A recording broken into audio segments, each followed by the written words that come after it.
Hi, my name is Dan Florin, CEO of Catholic Charities for the Diocese of Fort Wayne South Bend. And today we're kicking off our CEO Chat series. So a series of informal discussions with my team just to learn more about what we do here. And I'm delighted today to have Chris Nowak with me. Chris is such a blessing to our agency. Chris heads our clinical services organization, and we're going to unpack that for you. So Chris, welcome. Thank you, Dan. I'm glad to be here today with you. Great.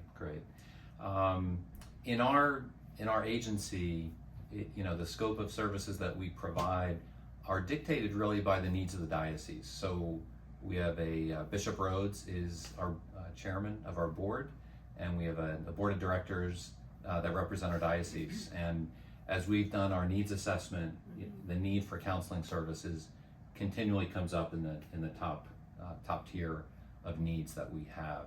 And so Chris, if you could kind of describe for us the scope of services that your team provides, maybe we'll do that as a starting point. Yeah, great, Dan. Thanks for inviting me to this chat today. We really deal with a broad base of services. So we work with folks that are needing mental health services. We deal with folks presenting with addiction issues and wanting treatment for addictions. We work in our schools, so right now we're in 9 of our Catholic schools across the diocese, 5 in the Fort Wayne area, 4 in the South Bend area, and 1 school in Goshen. It's actually 10 schools.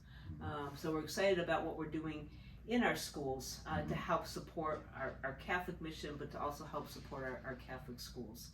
Then we've got some auxiliary programs that we assist in. So we provide support services for caregivers that are involved with real services.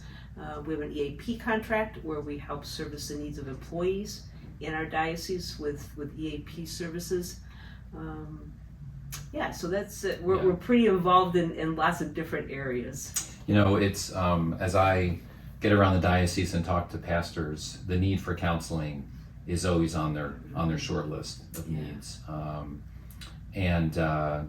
Maybe just talk, in this post-COVID era that we're in, it just seems there's just been an explosion of need for counseling, of all ages, right? It's kind of like nobody's exempt from that. And is that your experience? I know that it's very challenging. There's long waiting lists and things of that nature. So how do you, is that true? And then how do you balance that with, doing a good job, one client at a time? Right.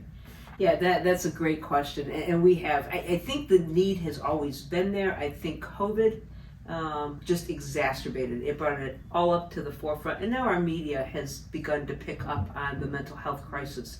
We've always had a shortage of clinicians. Not a lot of folks are interested in being mental health counselors. It's not lucrative, it's not always fancy, it's not always popular. Now that the pandemic really exacerbated the increase in need, plus the lack of licensed clinicians. So that's made a huge impact on what we do here.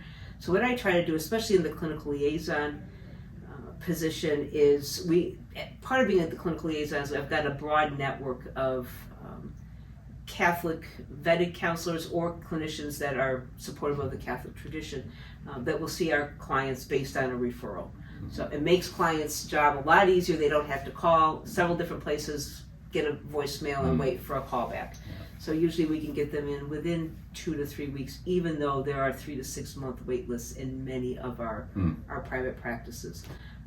The other things we do is everybody that works in the counseling department also can see clients. So we try to balance that caseload because we're involved in lots of other things, but for everybody to carry at least a part-time caseload. So and then the other thing we do to manage the risk of an emergency is that we always keep 1 or 2 appointment slots open.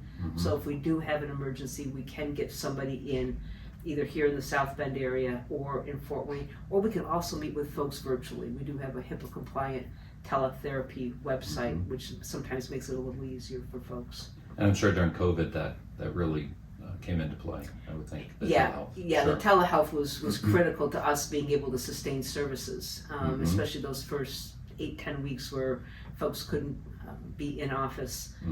We solely relied on teletherapy to stay in contact with with our clients, Mm-hmm. Which was critical for them. Yeah. Now, Chris, when I look at your name, there's more letters after your name than I've ever seen before. Maybe just share briefly your, how long have you been at this? So I graduated from graduate school probably before most people were born. So that was almost 40 years ago. I have a master's in counseling, and then over time, I'm originally from Central New York and moved out to the Midwest, moved out to Indiana, and in 1993, Indiana finally came around to licensing clinicians. So several of the names after or initials after my license have to do with my licenses. Mm-hmm. So I'm licensed in mental health, addictions, and marriage and family. And then because I've done a stint in our schools, I've got a school counseling license as well. And I tell people I tend to be both right brain and left brain. I mean, I've got the master's in counseling, but I also have an MBA because I do like the more logical. That's why we get along. That's why we get along so well, right? Because we can see both sides. So, Wonderful, yeah. wonderful. Yeah. So last question is, Sure. For the parents that are listening to this, if they have a child that is struggling, what advice would you give them in terms of where to seek help and so forth? Sure. So to our parents out there, if you have a student that's in one of our Catholic schools, please seek out your school counselor. If your school doesn't have a school counselor, your principal or pastor will know how to reach the clinical liaison, which is one of the positions I hold right now, and I can get you hooked up with a counselor in the area. So, and don't wait. I always tell, not even just parents, but everybody, if you got a sense that something isn't right, follow that intuition. That's telling you a lot. Great. Wonderful. Chris, thanks so much for your time. Thanks, All right, Dan. appreciate Great it. talking Take care. with you. Thank you. Bye-bye.